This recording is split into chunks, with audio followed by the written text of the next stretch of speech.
Les tenders de KFC, c'est des vrais filets de poulet croustillants, cuisinés avec la recette secrète du colonel. Et la première règle de la recette secrète du colonel est: il est interdit de parler de la recette secrète du colonel. Alors, j'arrête avant d'avoir des problèmes. KFC. Bonjour à toutes, bonjour à tous, je suis Pierre Hermé, chef pâtissier fondateur de la maison Pierre Hermé Paris. Voici ce que vous devez savoir absolument sur ma collaboration exclusive avec Häagen-Dazs. En associant l'univers du macaron à celui de la glace, cela crée un contraste de texture fondante, croquant, mélangé à la glace, et c'est unique, délicieux, sublime, magnifique. Eh ouais. Amateur de saveurs explosives, découvre le feat irrésistible avec le Doritos. Une sauce cheddar crémeuse en base, des nuggets croustillants, des triangles de nachos cheese fondant, des chips Doritos nacho cheese craquantes, des frites dorées et notre légendaire sauce fromagère. Et pour le kiff ultime, un gratinage de cheddar recouvert de chips Doritos. Existe également en version au bol pour te faire doublement craquer. Doritos, c'est le crunch parfait que t'attendais. Retrouvez toute la tendresse du chocolat Milka dans des tablettes gourmandes et des biscuits croustillants, fondants ou moelleux. Milka, du tendre chocolat, de délicieux biscuits.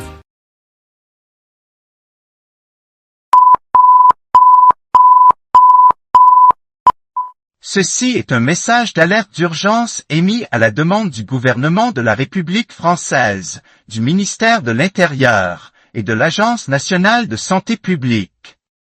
Ceci n'est pas un exercice. Toutes les programmations normales ont été suspendues à l'échelle nationale pour vous délivrer ce message de toute urgence. Le virus de la rage, originaire d'Australie aujourd'hui anéanti, est officiellement entré en France. Les premiers cas confirmés ont été signalés à l'aéroport Charles de Gaulle, CDG, à l'aéroport d'Orly, à l'aéroport de Nice-Côte d'Azur, ainsi qu'à la gare du Nord à Paris, en provenance de Londres via l'Eurostar. Le virus est entré par les frontières aériennes, maritimes et ferroviaires. Il a été retrouvé sur des cargos contaminés ayant accosté à Marseille, Le Havre et Nantes-Saint-Nazaire. À l'heure actuelle, on dénombre 3145 décès confirmés à travers le pays. Les villes les plus touchées sont Paris, Lyon, Marseille, Lille et Toulouse. Des hôpitaux comme l'hôpital Pitié-Salpêtrière, l'hôpital de la Timone et le CHU de Lille signalent une saturation totale des services d'urgence. L'armée française subit de lourdes pertes, notamment à la base aérienne 118 de Mont-de-Marsan et au camp de Conjué, où des soldats infectés sont devenus incontrôlables. Les symptômes du virus de la rage incluent yeux injectés de sang, comportement ultraviol, mousse à la bouche, tachycardie, perte totale de la parole et une envie incontrôlable d'attaquer toute personne à proximité.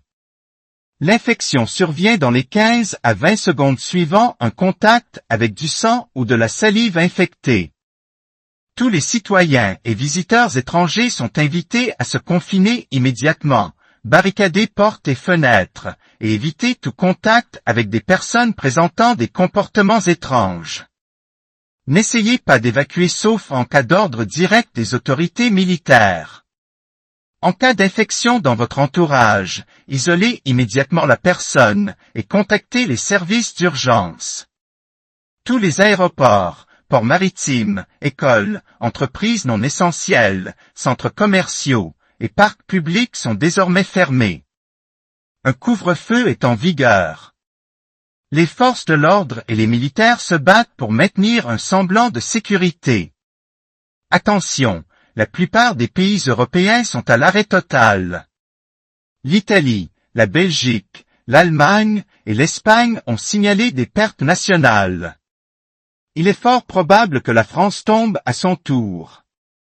Si cela se produit, le gouvernement pourrait ordonner le lancement de missiles nucléaires afin de contenir l'épidémie. Rien ne garantit que cela soit efficace. Restez calme. Restez silencieux. Restez à l'intérieur. Fin de ce message d'urgence. D'autres mises à jour seront transmises via la fréquence radio Sen7, 9 FM, France Inter, et les canaux d'alerte gouvernementaux. Que Dieu nous vienne en aide.